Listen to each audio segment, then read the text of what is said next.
अस्सलामु अलैकुम वरहमतुल्लाहि वबरकातुहू। क्या हाल चाल है मेरी प्यारी बहनों के। अल्लाह ताला से दुआ है कि आपको अपने ईमान और सेहत में सबसे ऊंचे लेवल पर रखे, आमीन। स्पेशली इस महीने में इंशाल्लाह। जैसा कि हम अपनी सूरह का सिलसिला शुरू करा है, हमने सूरह मुल्क का ये सीरीज़ हमने शुरू की है कि हम एक आयत एक दिन में करेंगे इंशाल्लाह।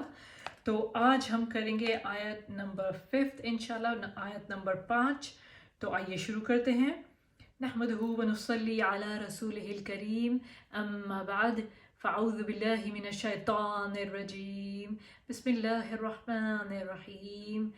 रब्बि इश्रह ली सदरी व यस्सिर ली अमरी वहलुल उक़दतम मिन लिसानी यफ़क़हू क़ौली, रब्बना ज़िदना इल्मा, अल्लाहुम्मा फ़क़्हिना फ़िद्दीन, आमीन या रब्बुल आलमीन। आयत नंबर 5 सूरह मुल्क। बिस्मिल्लाहिर्रहमानिर्रहीम।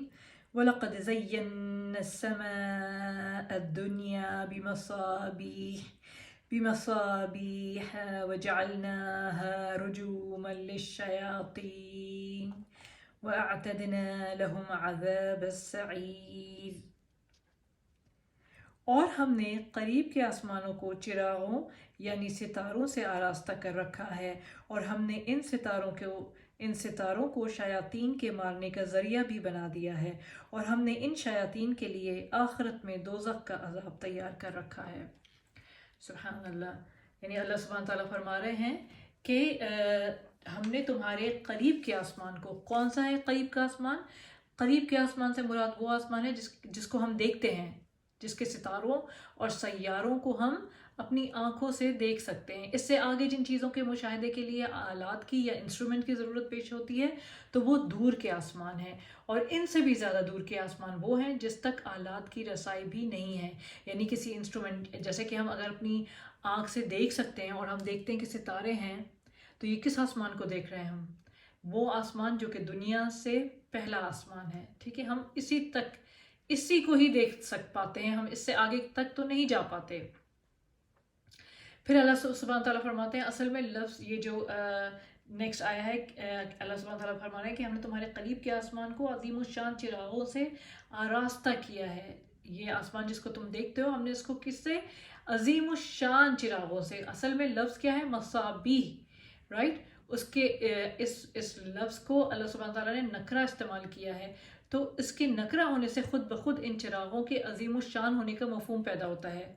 इरशाद का मतलब यह है कि कायनात हमने अंधेरी और सुनसान नहीं बनाई है। अल्लाह सुब्हान ताला फरमा रहे हैं कि अगर तुम गौर करो कि तुम्हें ऐसा नहीं लगता कि ये कायनात जो है अंधेरी है, ये सुनसान है, बल्कि इसे सितारों से हमने बहुत ज़्यादा डेकोरेट किया है और आरास्ता किया है, जिसकी शान और जगमगाहट रात के अंधेरों में देखकर इंसान दंग रह जाता है। यानी पहले ज़मानों में तो गाइडेंस के तौर के लिए भी ये सितारे जो थे वो इस्तेमाल किए जाते थे। यानी कि इंसान ऊपर देखता था सितारों को, उनके नाम रखे हुए थे और उनसे गाइडेंस लिया करता था।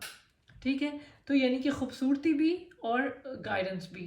अल्लाह सुब्हान ताला की मखलूक, एक मखलूक जो कि ज़मीन पर है, वो दूसरी मखलूक यानी सितारों को देखकर उनसे अपने लिए गाइडेंस भी लेती है और ख़ूबसूरती भी।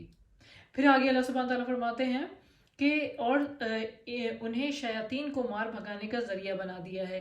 इसका मतलब ये नहीं है कि यही तारे शयातीन पर फेंक मारे जाते हैं, और मतलब ये भी नहीं है कि शहाब साकिब सिर्फ शयातीन को मारने ही के लिए गिरते हैं, बल्कि मतलब ये है कि तारों से जो बेहदो हिसाब शहाब साकिब निकलकर कायनात में इंतहाई तेज़ रफ्तारी के साथ घूमते रहते हैं, और जिनकी बारिश ज़मीन पर भी हर वक्त होती रहती है, वो इस अमर में मानिया है कि ज़मीन के शयातीन आलम बाला में जा सकें। अगर वो ऊपर जाने की कोशिश करें भी तो ये शहाब उन्हें मार भगाते हैं। इस चीज़ को बयान करने की ज़रूरत इसलिए पेश आई है कि अरब के लोग काहिनों के मुताल्लिक़ ये ख्याल रखते थे, और यही ख़ुद काहिनों का दावा भी था, कि शयातीन उनके ताबे हैं या शयातीन से उनका राबिता है और उनके ज़रिए से उन्हें गैब की ख़बरें हासिल होती हैं, और वो सही तौर पर लोगों की किस्मतों का हाल बता सकते हैं।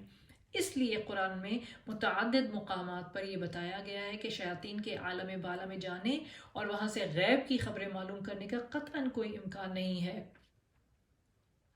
رہا یہ سوال کہ ان شہابوں کی حقیقت کیا ہے، تو اس کے بارے میں انسان کی معلومات اس وقت تک کسی قطعی تحقیق سے قاصر ہے۔ تاہم جس قدر بھی حقائق اور واقعات جدید ترین دور تک انسان کے علم میں آئے ہیں اور زمین پر گرے ہوئے شہابیوں کے معائنے سے جو معلومات حاصل کی گئی ہیں، اس کی بنا پر سائنسدانوں میں سب سے زیادہ مقبول نظریہ یہی ہے کہ شہابیہ یہ کسی سیارے کے انفجار کی بدولت نکل کر خلا میں گھومتے رہتے ہیں اور پھر کسی وقت زمین کی کشش کے دائرے میں آ کر ادھر کا رخ کر لیتے ہیں، ٹھیک ہے، اور یعنی یہ جو ہم دیکھتے ہیں اسٹرائڈس وغیرہ، ٹھیک ہے نا، تو یہ ایسے ہی جو ہے وہ آسمان میں گھومتے ہیں اور شیاطین کو جو میٹریٹس جو ہیں، ٹھیک ہے نا، اور شیاطین کو مار بھگانے کا ذریعہ، کیونکہ کیا ہوتا ہے کہ جب یہ جن رخنا ڈالتے ہیں اینجلز کے کام میں، فرشتوں کے کام میں، تو پھر کیا ہوتا ہے کہ پھر یہ فرشتے جو ہیں یہ ان کا اینٹائی ایئر کرافٹ ہے، یہ جو شہاب ثاقب ہے، اگر ہم اس کو اس طرح سے لیں تو پھر یہ شیاطین کو مار بھگانے کے کام آتے ہیں، یہ شہاب ثاقب۔ سبحان اللہ، سبحان اللہ۔ ان آیات کو غور کیجئے، ان پر غور کیجئے، انشاءاللہ ہم اگلی آیت کے ساتھ کل ملاقات کریں گے۔ سبحانک اللہم و بحمدک، اشہد ان لا الہ الا انت، استغفرک و اتوب الیک۔ السلام علیکم ورحمۃ اللہ وبرکاتہ۔